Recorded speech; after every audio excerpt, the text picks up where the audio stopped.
on to step 4. In step 2, we defined an order for the cuts. In step 3, we proved that there's a least upper bound property. And so far, we haven't even talked about numbers at all. So we have a set that has an order, but we don't know that there's any arithmetic at all. So now, finally, it's time to start thinking about these cuts in some sense in terms of numbers. So what we're going to do first is define an addition property and show that our addition property will satisfy the addition properties of a field. So step 4. So first of all, we have to identify an additive identity and then verify the axioms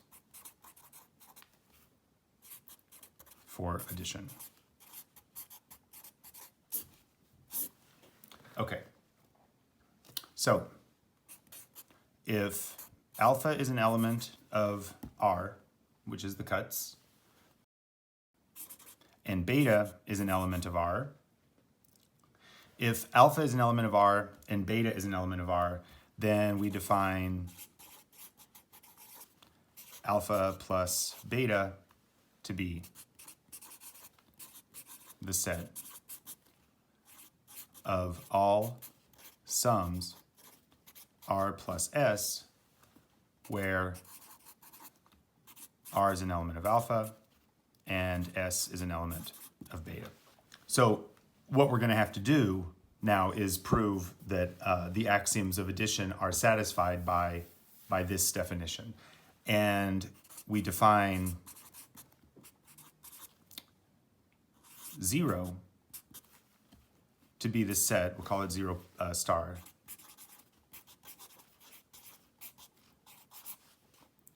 to be the set of all negative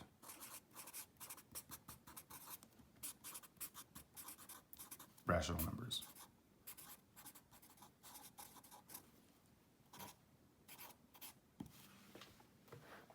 So this is just all x elements of Q where x is less than 0. So it's obvious that this is a cut because it doesn't have a largest number. It has everything less than 0, and of course it's not all of Q and it's not empty. So it's clear that this is a cut. So what we're going to do is we verify that the axioms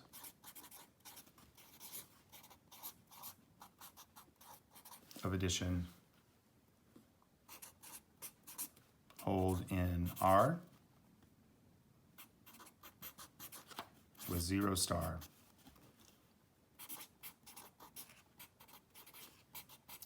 playing the role of 0. So this is interesting. This is the first time that we've mentioned an actual number. We've been talking for a while now. We've been just defining properties of these cuts, and we've never talked about a number. We've never done any arithmetic of any kind with this. This is the first time we've identified one of these cuts specifically for some property, which is the identity. So what's interesting is that even though until this point we've had all these numbers, or we've had these cuts, we don't really have any way of representing them because they're an ordered set, but they're still so abstract. There's no way we haven't yet put them into any kind of representation that we can use so far. So that's what we're starting to do now. Okay, so we just have to verify the axioms for addition. So starting with page A1. The amazing thing about this section of the proof is it just gets harder and harder and harder as we go along.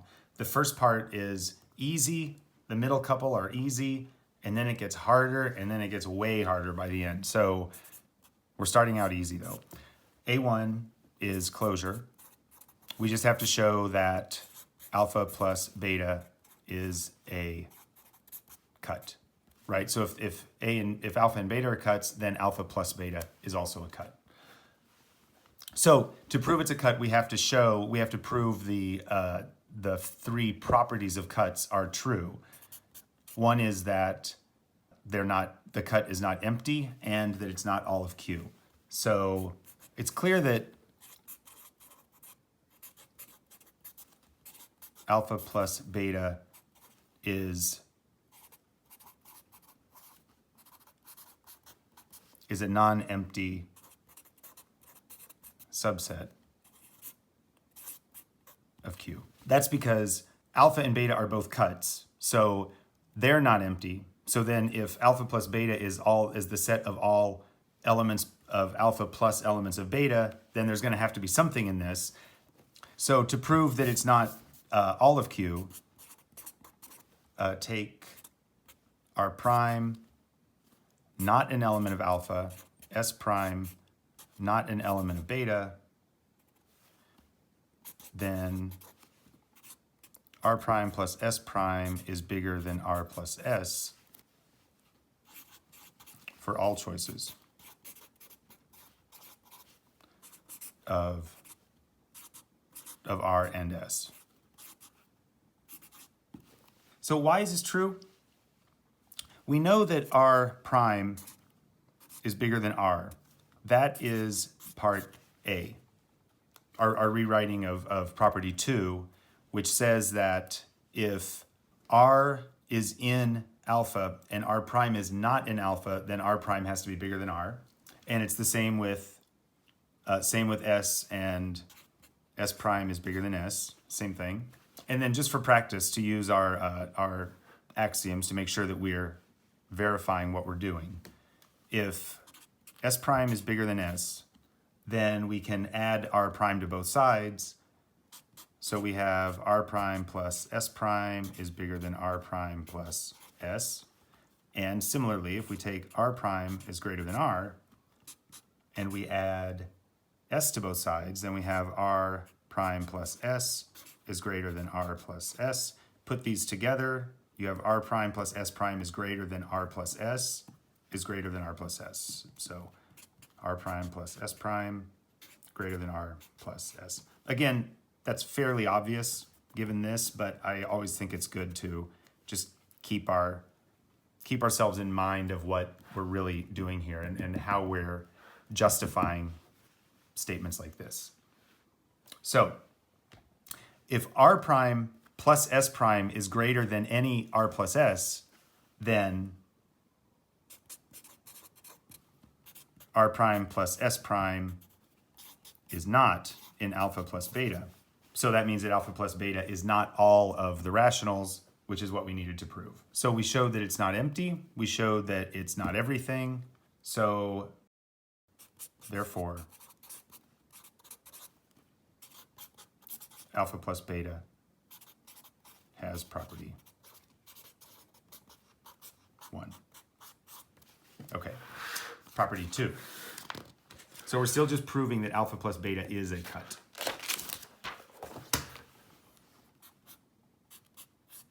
So property 2 is that if P is an element of alpha and Q is less than P, then Q has to be an element of alpha as well.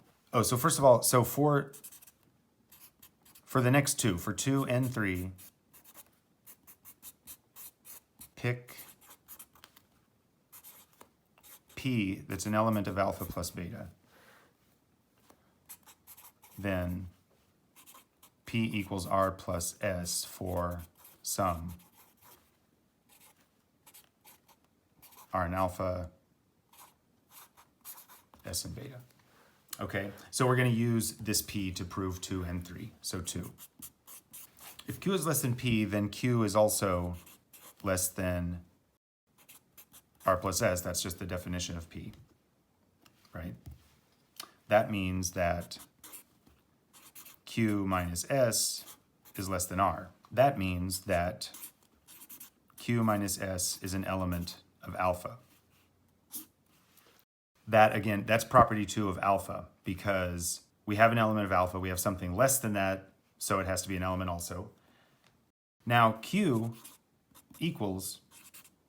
q minus s plus s, right? Because these cancel. That means that there's one number plus another plus s, so it has to, and that this is less than r, so it has to be, this number has to be in alpha plus beta. That means that q is in alpha plus beta. That's what we needed to show. We started with p is in alpha plus beta. That's what we were given. Then we were given that q is less than p, and then we showed that if q is less than p, then q is also in alpha plus beta. That proves 2. And you see the way that you do this is, we don't know about alpha plus beta, but we do know about alpha because alpha and beta are both cuts themselves. So 1, 2, and 3 hold for alpha and beta. So if we go from alpha plus beta to alpha and beta, and we can show that, then we can find information about the numbers in alpha and then transfer them back to alpha plus beta. So that's what we did here. So we started in alpha plus beta. We went back to just alpha. But then we said, well, if that's true, then we can construct this. Then we can show that this is an element of alpha plus beta. So, okay, that's it. And then 3 is that if there's some p in alpha, then there's going to be some other number bigger than p that's still in alpha. Remember, 3 means that alpha does not have a largest number. So for 3, choose t element of alpha so that t is greater than r. So we're just in alpha right here. Then we know that if t is also an alpha, then t plus s is an element of alpha plus beta. And furthermore, r is less than t. If we add s to both sides, we have that r plus s is less than t plus s. And r plus s is just p.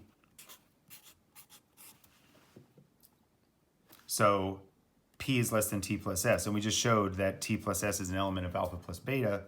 So we have that p is less than t plus s, and that t plus s is an element of alpha plus beta. That's what we needed. So we're done. Because what we showed was here that if we have that p is an element of alpha plus beta, we found a number bigger than alpha plus than p that's still in alpha plus beta. That's 3. So that's 1, 2, and 3 we've done. So alpha plus beta is a cut. Okay, that's important. So that's, now we're off to a good start. Now we just have to show that commutativity, associativity, and so on hold as well. So A2 is commutativity. So this one is very simple. Alpha plus beta is the set of all r plus s with r element of alpha, s element of beta. By the same definition,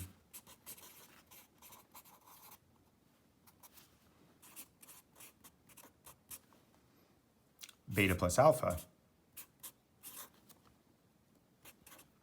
is, the set of all beta plus alpha, right? But we know r plus s equals s plus r in the rationals because it's a field, has the commutativity property for all r and s and q. So if this is true, then we must have that alpha plus beta equals beta plus alpha. That's all there is to that. Okay. A3 is associativity. And this proof goes exactly the same way. It's also very simple. So alpha plus beta is the set of all r plus s with r element of alpha, s element of beta, right? So alpha plus beta plus gamma is the set of all r plus s plus t for t in gamma. So by the same definition, the same way we did up here, by the same definition, beta plus gamma is the set of all s plus t, and alpha plus beta plus gamma is the set of all r plus s plus t. But we know from the field properties of the rational numbers that r plus s plus t equals r plus s plus t. Therefore, alpha plus beta plus gamma equals alpha plus beta plus gamma. So that one's also very easy. Okay, now it gets a little more involved. So now A4, now we have to show additive identity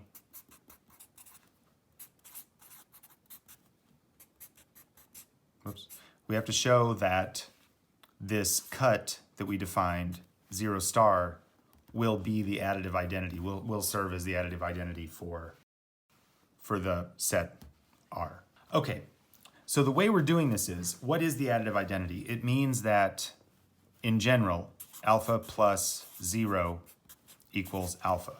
So we have to prove that this holds for every alpha in R. So the way we're going to do this, we've seen this before. The way to prove equality of two sets is to prove that both of them are subsets of the other. So we need to show that alpha plus 0 is a subset of alpha, and alpha is a subset of alpha plus 0. If we can show these two inclusions, then that will mean that alpha plus 0 must equal alpha. So let's call this 1 and this 2. So for 1, we need to show that alpha plus 0 is a subset of alpha. How do we show a subset? We just need to show that if you take any element of this, it will be an element of alpha. So if R is an element of alpha and S is an element of 0, again, remember, this is actually just a subset of rationals, right? It's all the rational numbers less than 0. Then R plus S is less than R because alpha plus 0 will be R plus S. But if S is always negative, then R plus S is always going to be less than R. That means from 2, R plus S has to be an element of alpha plus 0. Oh, I'm sorry. No. We're showing that here. I did this wrong. We're showing that what we've just shown is that R plus S is an element of alpha. Because if R is an element of alpha, and then we show that there's another rational that's less than R, then it has to be in alpha. That's 2. So we just showed that R plus S is in alpha.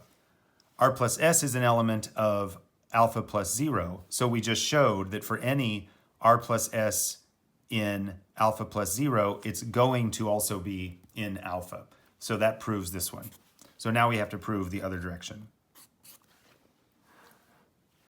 So to do the other direction, we're going to use 3. So we're going to start by picking a P in alpha and pick R in alpha with R greater than P. So remember again, this is 3.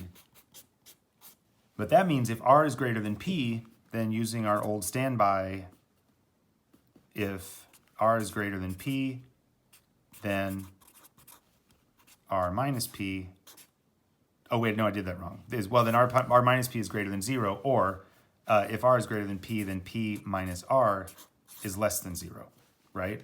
Because if this one's the smaller one, you subtract a bigger one, it's going to be less than 0. Then p minus r has to be an element of the 0 cut. But now we can say that p equals r plus p minus r.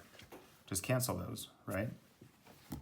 So if p equals r plus p minus r, this is just an element of alpha plus 0, because r is in alpha, and p minus r, we just showed, is in 0.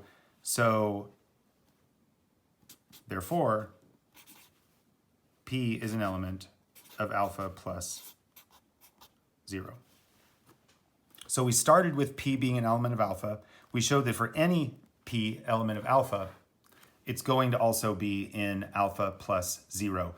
So that's the other side of the inclusion. So since alpha plus 0 is a subset of alpha, and alpha is a subset of alpha plus 0, we have that alpha plus 0 equals alpha. So we did it. So doing this part of the proof actually wasn't that hard. But what's really hard is if you start thinking about what this means, because the number 0 is not in this set. The 0 cut is all of the rational numbers less than 0. It doesn't equal 0. 0 is not there. So at no point when we're adding, r plus s, at no point do we end up with every element of r, right? There's no such thing as r plus 0 in this set, because 0 doesn't exist. It's only r plus things less than 0. So whatever alpha you start with, whatever you add to it, you're going to end up with something smaller. And yet somehow what we just showed is that nonetheless, alpha plus minus negative numbers equals alpha. This is all about the least upper bound property. Because what we're really saying is that if you have alpha here,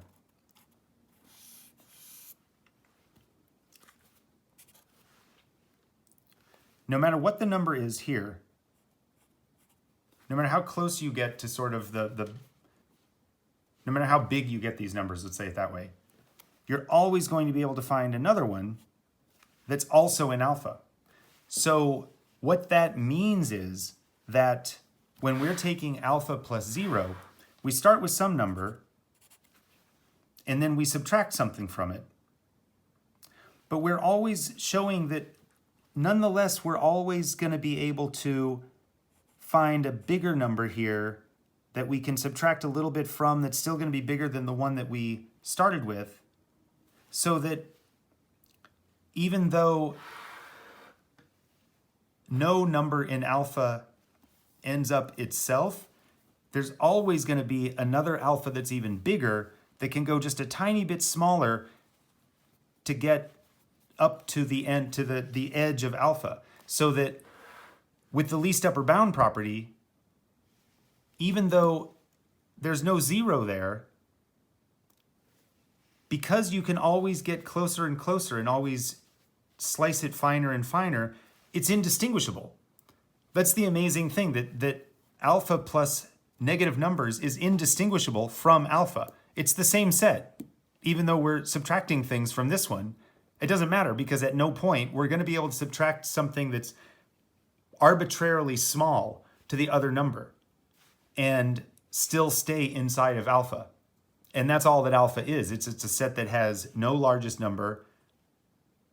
So you can always, it's a set that has no largest number. So you can always find a number there that you can subtract something from and still be inside of alpha so that these two things are equivalent. This point, the fact that no matter how close you get, you can always find one closer, that's the least upper bound property. And that's what calculus is. This is what we're talking about now. This is why when you do calculus and you look at the area under a curve, you know, from here to here, what do? We slice it up smaller and smaller and smaller. And in high school, I'm sure you thought to yourself, well, but if the slices are 0 big, then how can we add them up and get anything?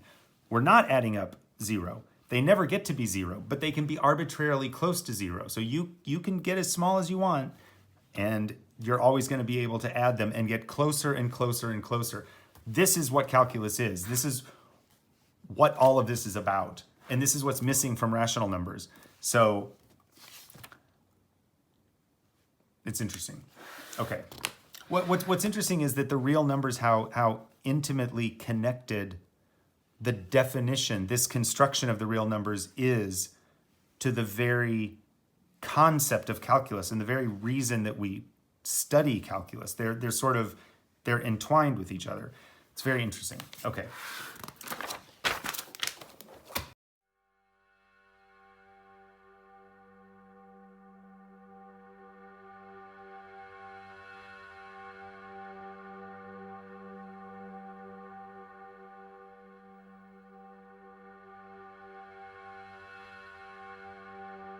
Okay, here is the link to the first video in this chapter. Here is the link to the previous video. Here is the link to the next video. And click here to subscribe. And please join me on Patreon. The link to that is below in the description. Thank you.